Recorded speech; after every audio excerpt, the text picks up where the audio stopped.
Welcome to the Bat Lessons Book Club. I'm Alex. And I'm Brian. And this month we're talking about Absolute Batman number 5, written by Scott Snyder, art by Nick Dragotta, colors by Frank Martin, letters by Clayton Cowles. Any spoiler-free thoughts before we jump in, Brian? Not paying off on a lot of the cliffhangers. Yeah, no, for sure. I think that if you expected this to be issue 5 of 5 to wrap everything up, you might be a little disappointed, but definitely interested to see where it goes from here. Agreed. Very interested to see what's next. Yes. So issue number 4 was Absolute Batman Year 1. We got a different artist, a bunch of backstory leading up to the zoo. Issue number 5, this one, is picking it back up where number 3 left off in the storyline, right?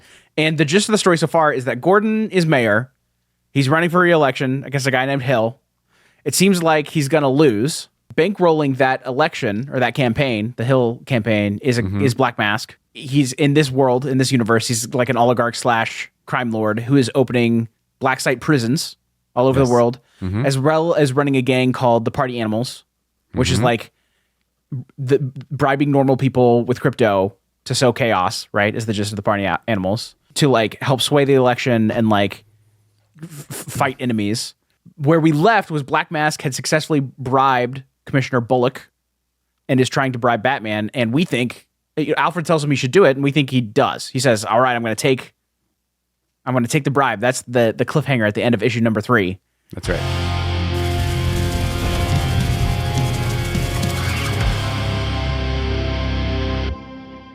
I think this cover is really cool. I could totally see kids hanging this on their wall, like as a poster or something. It's got the big logo, nothing's covering it. It's got Batman looking really macho. He's thick. He's got these knives out and his cape's all torn. So I think it's pretty cool. It's not quite as like dynamic as some of the other covers I'm looking at here from this series. He's just like posing. Yeah. But I do think it looks pretty good. I've really enjoyed the art. Was it Dragotta's art? Yeah. It's nice to have him back in this issue. There's a lot less jumping around between storylines in this issue, but we do open with a flashback to, I presume, Bruce getting rabies shots. They don't explicitly say, but they say it's because of the bats. I guess you're right. They don't say that specifically. Yeah, but the doctor says like after this one, you're all done with bats. I just thought this. It was interesting. Like this doesn't necessarily tie in thematically with the rest of the issue. At least there wasn't a way that it did so obviously to me, and we only get one page of it. But we do flash back to the funeral for Bruce's dad a few times. And the sort of gist of this scene is that Gordon wants to let Bruce know that they're going to tear down the zoo.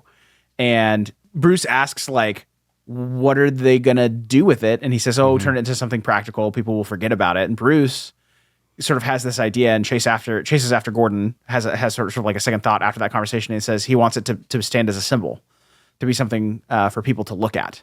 And I think we actually learned in a previous issue that they turned it into a light. That it's after 9/11, before they built the new Freedom Tower, they used to shine these like big searchlights up in the sky, 2 of them. And so this is similar to that. And what we learned, I don't know if it was in issue 3 or issue 4, but that because of the stuff that's going on, they were not turning on the light this year. Exactly. We had heard that. Yeah, and so and then that does play into what happens in this issue. So that's important background. Yes, that it's a memorial light for the zoo incident where Thomas Wayne dies.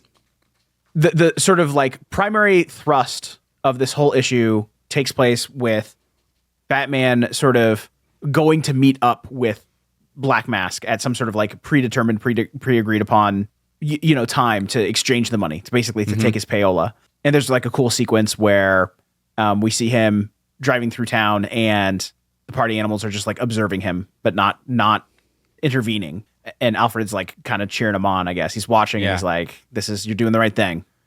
So this sequence actually confused me because I thought the agreement was we'll pay you a bunch of money for you to just sit tight, for you to do nothing. Yeah. It reveals later on that he has already received the money. So where is he going? That's a fair point. Yeah, in my head, he was going to the rooftop to get the money, but you're right. He already He has already it. has it. Yeah. I think let me pull up that page because I think they probably pay lip service to that in a way. Yeah, so Black Mask says, so it's all set, buddy. 200 million, anon to anon. The code to the count was sent this morning. And then Bruce says, I know, I already used it on something. So I think what they're saying is that this is to like seal the deal or whatever. And Black Mask is saying, oh, the money's actually already been transferred. And Batman's saying, I know. So like the pretense of the meeting is the transfer of the money, even though it's already occurred. Okay. I think, if I'm reading between the lines. But you're right. Well, I mean, when I was reading it, I didn't think anything of it because I thought they were meeting up to transfer the money. But then later, when Batman says I already have it, I thought back on this of like, what was he even doing on this rooftop? You know, maybe he's like supposed to be going to get marching orders or something. I don't know what exactly the details of their agreement are, other than like, you know, Batman's going to be corrupt, I guess. Yeah. We'll talk about this more. I've got some other issues with this, so. Okay, fair enough. We have one other cutaway where I believe this is supposed to be the sort of thematic narration for the issue. Like there was the advance forward, reverse and retreat, the eyes forward. Like every issue, there's a person who says sort of a thing that is supposed to like be the theme for the issue. It's kind of a Scott Snyder thing. And here we've got Martha and Gordon, and they're talking about the first time they met. And I guess Gordon had arrested Martha for protesting something, and he broke her sign, and she was pissed about it. And she just assumed that Gordon was a bad guy, like a cop that was a jerk, right? And she was pleasantly surprised because he paid to have her sign replaced and let her go, right? And so I think her theme is basically saying like, you know, even when it seems like everyone is awful, like sometimes they surprise you. I don't have the exact words in front of me. Yeah. I mean, that's basically it is. Most times in Gotham, people surprise you in awful ways, but sometimes once in a blue moon, they surprise you in good ones. Yeah, exactly. I think one interesting part of this too is that he had arrested her and they were driving to the police station. Yeah. And she just like berated him the whole time. Oh, right. Yeah. And I think it swayed him to be like, oh, she's standing for something that matters. And when they got there, let her out and paid her back for. By the same token, could have taken that as like, you're being a jerk to me. Like, why would I ever, you know, let you off easy or whatever. And then we basically spend the rest of the issue on the rooftop and the fallout from the rooftop. We have that sequence what we were just talking about where Bruce is like, actually, I already have the money. You know, I got the wire. We're cutting back and forth with the sequence where he's saying, hey, I want the signal. I want the symbol. The zoo should stand for something.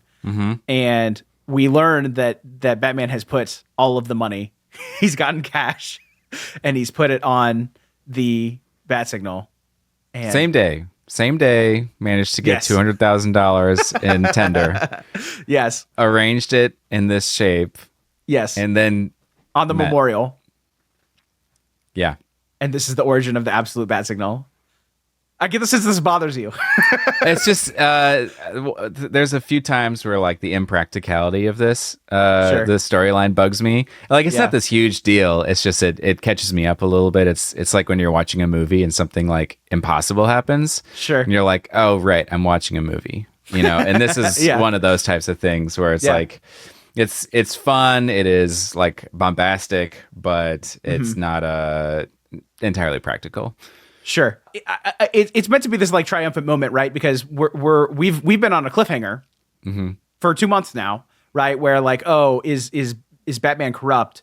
And this is him in a way rejecting the money, but I actually think it's a for whatever it's worth, it didn't bother me, and it doesn't bother me that like somehow he got $200,000 in cash, and somehow the right thing he chose to do with it was turn it into the bat signal. You know. I acknowledge that those are a little silly. It's a little comic booky. But what really bothers me about this is that like burning money accomplishes absolutely nothing. Yeah. Well, and then from like Black Mask's stance, like he jumps to the conclusion that's like breaking the deal off or whatever.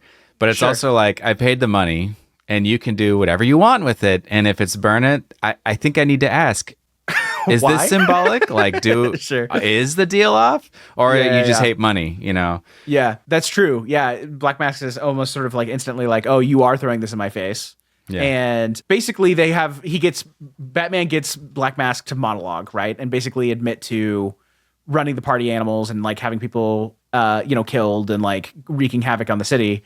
Meanwhile, Batman's got on his helmet like a little camera. It's interesting that he's kind of like on his forehead almost. I don't know if you can see it in this art. Let me see if I can. I make that never bigger. saw it. It's actually really interesting you say that. Oh, they did. I don't have the art handy. Let me see if I can find it.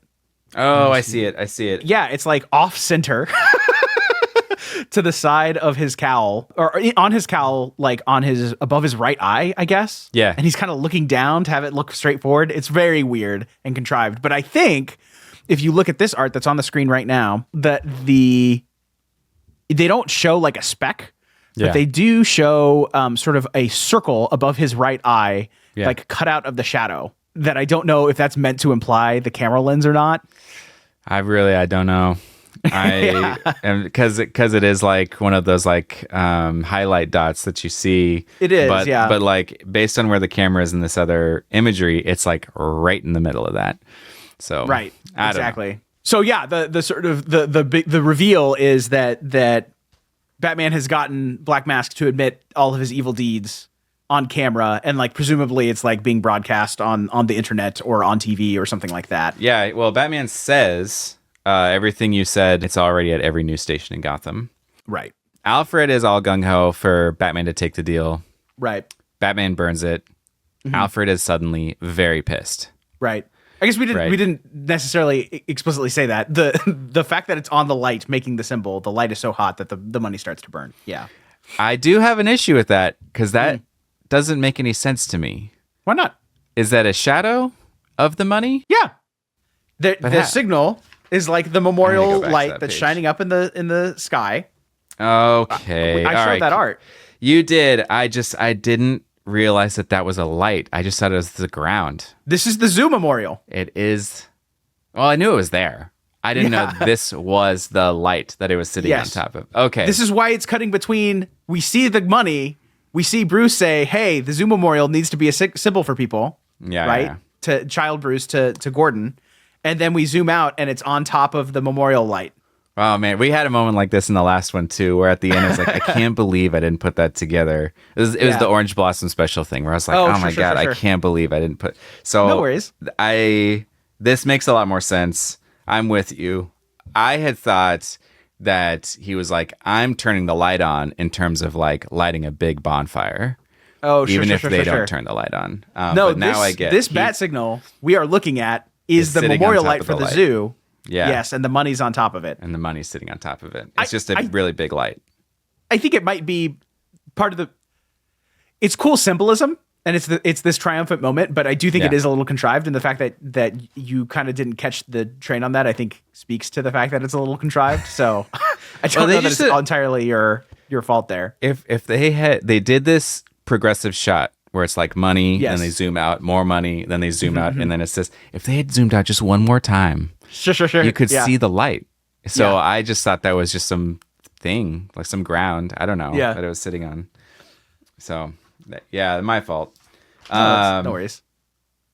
And then, so when he lights the money on fire, Black Mask says, hey, the deal's off, and people come to fight him.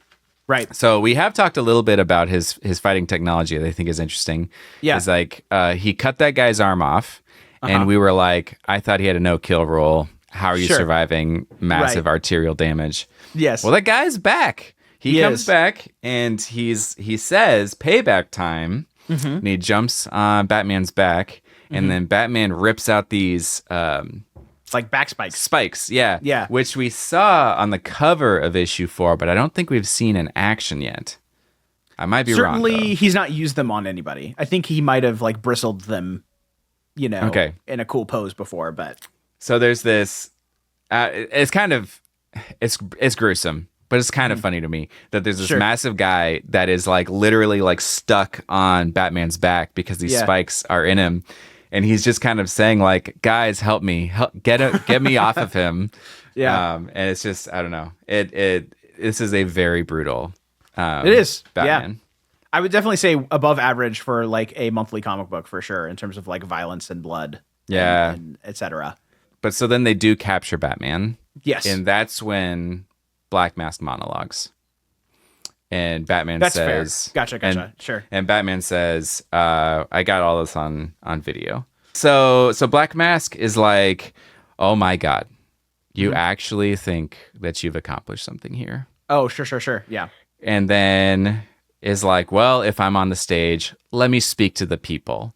And he just kind of describes, I don't know if you want to read the whole thing, but he just describes to them like nothing matters. Right. He talks about like how he grew up on a pig farm, and they used to use those like those stud things that like pop out. If you've seen No Country for Old Men. No Country for Old Men. Yeah. That's what he uses, and that's how he would kill the pigs. And he said that like 99 times out of 100, pig just dies. But one time in 100, the pig goes out in like this blissful enjoyment, Right. Which and I didn't look that up, but that's I haven't looked that up. Not true to me. I don't know. I could see it going other way, but whatever. We'll just live with this metaphor. Sure. And so basically, he's saying the pigs that accept that they're gonna die. Yeah. It's great for them right at the end. It hits their pleasure center, etc. He's like, so now Gotham, you're about to die. And so why not enjoy this last glimmer, this last moment before you all die? And it kind of implies that kind of the purge is about to take place. Sure. It's an appeal to like everyone's like worst angels or whatever of like, lol, nothing matters. And you can fight that and hate it, or you can agree that nothing matters and it's going to be awesome. Which like to some degree is allegorical to I think some of our real world sort of political climate. Yeah. And then they proceed to like beat the snot out of Batman. Yeah. They take his big axe thing off his chest, which this confused me a little bit. Yeah. Because he hits him with it. But it's not like a slice, it's a whack. Yeah, and it knocks him off the rooftop. Doesn't make a ton of sense. And then he falls. And I think his cape is meant to sort of make a little parachute, and he slams into a car. And they lit him on fire also before this. You can see at the top there. So he's in a bad way. Yep. Yeah, there is a little bit of interesting symbolism here where they are beating him with his own tools. Because there's this one woman who even pulls off one of his like the thing, I don't know what you call it, ears, I guess, and stabs him with it. So he falls all the way down and slams into a car. And then is running away. And we have this beat where Barbara Gordon is sort of chasing after him and with a gun drawn and tells him to stop. And he's like, "You're not going to shoot me." Yeah. And he leaves and she doesn't shoot him. And then the radio comes in and says, like, do you see him? And she lies. And she says, no. Yeah. I don't have Batman. We have a beat afterwards where we have the sort of like inversion of the typical sort of setup where normally Alfred is the one patching up Batman afterwards and taking care of him. And instead, Bruce is like trying to patch himself up. He's giving himself stitches and Alfred is just standing there. And the gist is like, Alfred's pissed. He's in disgust. He's like, you had the opportunity to end this whole thing and do what he thinks is the right thing, and you didn't do it. And I'm never working with you again. And he leaves. Yeah. Then we have at the very end of the issue, we have Martha and Gordon again. They're out on the streets and they find these sort of like, I guess, crates, these drops. I don't even know how to describe it. That are full of guns and animal masks. And is this sort of like cliffhanger foreboding moment where it seems like people might take up Black Mask on his offer, and we're gonna have every rando and his brother being party animals because nothing matters. And it's very like end of the Joaquin Phoenix Joker, right? Chaos in the streets. Everyone's their worst selves. That's what we're supposed to sort of infer is going to happen. And that's the end of the issue. Yes, which again, huge cliffhanger. And they didn't talk about Joe Chill. That was the end of episode or of issue 4. Was we were going to find out what that Joe Chill conversation was. Yeah. There's like I think 2 or 3 cliffhangers that they haven't actually. No, they totally didn't wrap anything up at all. And like when this comes to trade, it will It will not be a satisfying ending if you only get the 5 issues. But to be fair, like, it is not always the case that a single trade is a complete story. We talked about it before. Scott Snyder and Greg Capullo in New 52, they had Court of Owls, City of Owls, and so it was like 12 issues before you really had a complete story. And I think that's clearly what they've done here, is that like they didn't wrap anything up. They sort of like, this issue was just a big action sequence where they say, you know, Batman has surprised us in a good way, right? He isn't taking the bribe. Black Mask's sort of thesis is like, you know, everyone's evil, or I can make them be so. And we're supposed to sort of wonder about, what's happening with Gotham, and like, are they going to rise to the challenge or not? And yeah, you're right. We don't get to know what happened with Joe Chill. We don't get to know what's going to happen with any of Bruce's childhood friends. We don't get to know, like, there's a bunch of like loose ends that they haven't tried to wrap up. So this really isn't an end at all. Yeah. And we never see adult Selena Kyle either. We still have not yet seen that. Yeah.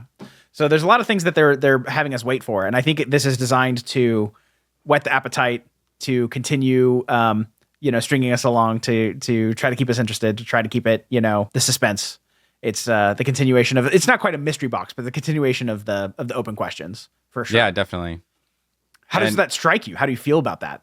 I'm not surprised. Yeah. I mean, it's like, once it's happened, it's like, oh, obviously they want you to keep buying issues. They gotta keep doing the cliffhanger stuff. Yeah. And so that's okay with me. I feel like I'm pretty pleased with the types of writing that's been going on, and the setup for this story has been really interesting. And I'm very curious to see where they go from here. The thing I keep thinking about is like, why is it called the Zoo? Right. Oh, so sure. like, you could obviously say like it's because he keeps having these flashbacks to when his dad died and stuff like that. But like, there are some other like thinner threads I think would be maybe harder to argue, but like, they're the party animals, right? And at the end, there's a little bit of like a welcome to the jungle, like welcome to the party kind of thing. Sure. And then there's also like what I pointed out before is his friends are all different. I think that's the least likely, but all of his friends are, well, not all of them. Several of his friends are animal characters. So if I'm interpreting Scott Snyder, if I'm the Snyder Whisperer, the meaning of the Zoo is that you could choose to have something that is so painful and such a scar be something that you hide from, right? And that you put in your past and you forget about, right? And this issue thematically is about Batman and Bruce making that his fuel, right? Not only is he not going to forget about the Zoo is going to be part of his symbol, right? This makes sense. Right. So the bat signal, which we associate with, throwing up at the sky and letting the people of Gotham know that everything's going to be okay because they have a protector, right? That is born of the trauma, right? That central to him is this thing that forged him, right? And so like the symbol of the bat signal is the Zoo, right? It is the memorial, right? It is the inciting incident, right? Actually, that's a really great point. Yeah. Yeah, I definitely think it's meant to be an origin. Yeah, that makes a ton of sense. Like, thinking back to the origin episode that I did, it was all about like what motivated him to become Batman to begin with, and it was his parents dying. He was really depressed. Bat flew in the window, right? Which is like tenuous.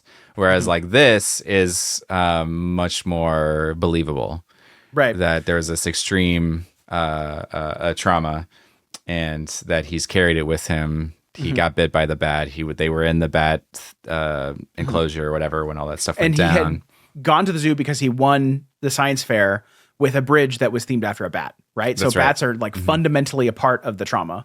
Yeah. And so it's not him turning away from it. It's him choosing to embrace it, not in a dark way, but in a defiant way, right? And so I think that's the meaning of calling this story arc the Zoo, is that like it is. Yes, this is a story about Black Mask, but it's also a story about like what caused Batman to be the way that he is. Like, what is his energy? What is his fuel? What is his, what do you call that? What is his muse or whatever, right? Oh, sure. So, what was your take?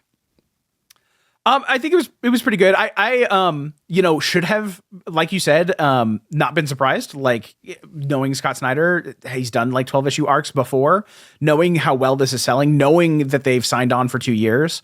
like, yeah, I should have taken for granted that they weren't going to wrap as many things up. I was expecting more finality. And to be honest with you, that's because typically in comic books, they just do like 5-6 issue story arcs are normal. And it's not that they wrap everything up, but they wrap a lot of stuff up usually. And so this is atypical when you're talking about, what comes out normally month to month, but that's part of why we have a book club for it, right? Because this is atypical is the reason we're so interested. And so, he has the luxury to sort of take that swing. So I think I probably would have been a little bit more satisfied if they had tied some things up, but also, what am I going to do? Stop buying the book now? So he's got me where he wants me. So yeah.